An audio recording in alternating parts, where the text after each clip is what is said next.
Jama'a assalamu alaikum rahmatullah. Wannan bidiyon da zan muku na yau shine cikakken bayani akan kasuwancin 52 da yanda ake samun kuɗi a 52 da kuma ya ake ma business din 52 din da kuma ta yaya kamata a ce ka fara 52.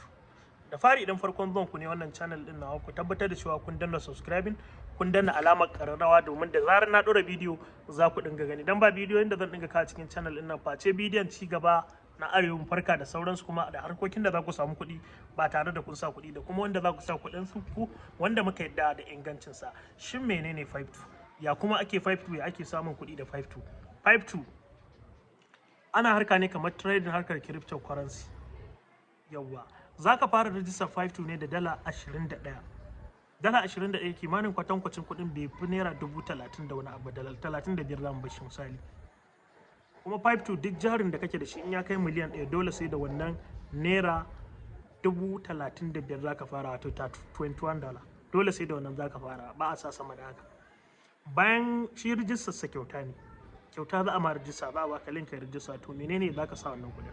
Activation za ka yi, sannan kai verify na account ɗinka, kamfani su san da kai domin su baka wannan loan ɗin da suke bayarwa na dala 375. Bayan ka yi rijista an buɗe ma 52 kamfani ka yi upgrading sun yi verify ɗin account ɗinka, za su baka damar ka karɓo loan ɗin dala 375.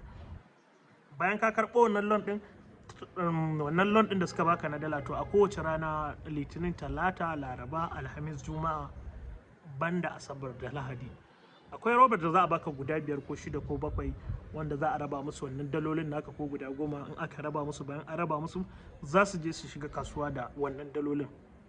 Bayan sun shiga kasuwa a cikin kwana 5 a sati kenan, za mu ce kwana 5 ne tunda ba sa yi asabar da ladi, ribar da aka samu za su zo su ajiye ma ita a cikin dashboard ɗinka, kai da kanka za ka ga ribar da ka samu kamar yadda na ɗora muku a nan wajen kenan, abin da za ka samu kenan misali kenan, haka za ga tana ta taruwa.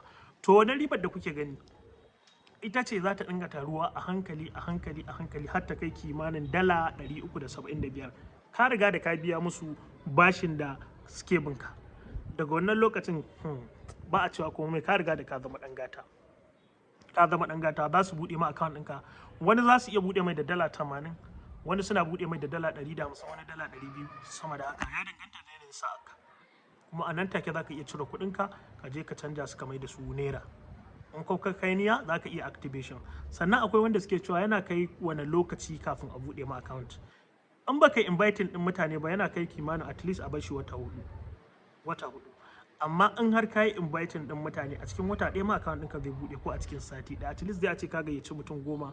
In kuma baka da dama ba sai ka gayyaci kowa ba. Kamar kuma misali in ka zo kai irin a team ɗina, gaskiya duk wanda suke a team ɗina ina taimaka musu da referral, wanda muka taimaka wa wannan member mu taimaka wannan member su, domin wata 4 yayi yawa ba ma bari mutum ya kai wata 4 mu ga ba a buɗe mai su account ba. To ya danganta da wajen wanda kai rijista, ko kuma ya danganta da hakurinka. Amma 52 alkhairi ne gaskiya. Duk wanda yake da dama yake rike waya a wannan lokacin ka ce baka 52, gaskiya ina mamakin. Yawwa ku zo ku shiga harkar nan a dama da ku insha Allah, kuma idan kai zaka samu kuɗi fiye da yadda baka tsammani. Allah ya samu dace. Wanda shine takaitaccen bayani na 52. Wanda ya shirya yin 52 ga namba na kamar haka, namba na da zan bayar dan Allah.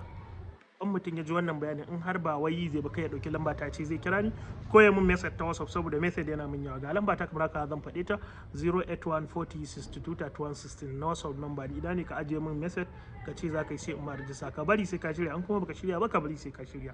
Thank you so much. Sai ku share din bidiyon na, ko ku kwafe din link din domin ku tura wasu su ma su amfana da wannan bayanan da ne a takaice kenan na bayanan. A bidiyo na gaba zan nuna muku sauran bayanan kuma insha Allah, saboda kan ne bidiyo mai tsayi ba lokaci. Ma'assalam.